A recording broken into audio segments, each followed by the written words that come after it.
تو अगर आप अपनी अमाल के मेहमान बनना चाहते हैं तो आप अपनी ज़िंदगी के अंदर मुसलसल गुजरते हुए लम्हों का शुमार रखें। इस बात का इदराक रखें कि जो सांस आ रहा है ये गनीमत है, जब ये सांस ख़त्म हो जाएगा उसके बाद मैं अमाल नहीं कर सकूंगा। अमाल का मेहमान बनने के लिए मेरे पास सिर्फ यही वक्त है। एक और शेर सुनाता हूं। गर्मी शो के नज़ारा से शरर फूट पड़े, गर्मी शो के नज़ारा से शरर फूट पड़े, कल्ब कुछ ऐसे ही बेदार हुआ करते हैं। एक तो आपकी आंखें हैं जो देखती हैं, एक आपका कल्ब भी है जो देखता है। और अगर कल्ब के अंदर शौक पैदा हो जाए, ज़ौक पैदा हो जाए हकीकत को जानने का, नूर तक पहुंचने का,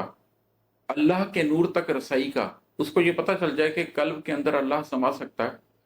तो वो जो एक शौक नज़ारा से गर्मी पैदा होती है, जो एक तहरीक पैदा होती है, जो एक हरारत पैदा होती है आपके कल्ब के अंदर,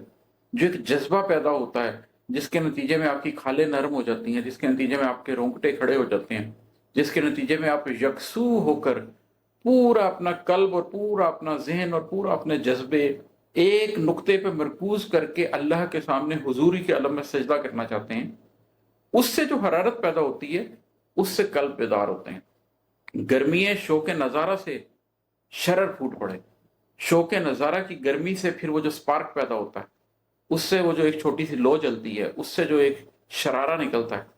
वो फिर आपके कल्ब को, मुंजमिद कुलूब को तहरीक देता है, उससे आपका कल्ब बेदार होता है। और फिर उस गर्मी से आप चीज़ों को ऐसे देखने लगते हैं कि आप अपनी आंख की बजाय अपने कल्ब की गवाही को, अपने कल्ब की शहादत को, अपने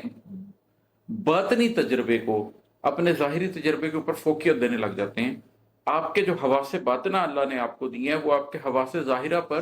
गालिब आने लग जाते हैं और आप उन हवासे बातना की बुनियाद के ऊपर सही और गलत का फैसला करना शुरू करते हैं। बस्तियां जिन पे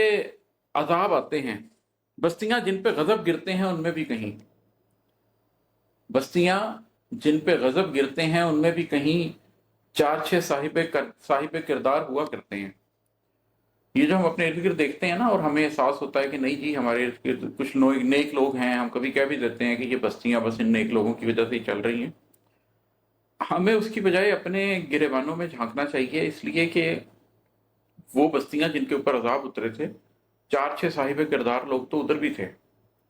नूह अलैहिस्सलाम की बस्ती में भी थे, अल्लाह ने उन्हें एंड में बचा लिया, लेकिन बाकी बस्ती का कुछ नहीं हो सका। लूत अलैहिस्सलाम की बस्ती में भी थे, सालेह अलैहिस्सलाम की बस्ती में भी थे, हूद अलैहिस्सलाम की बस्ती में भी थे,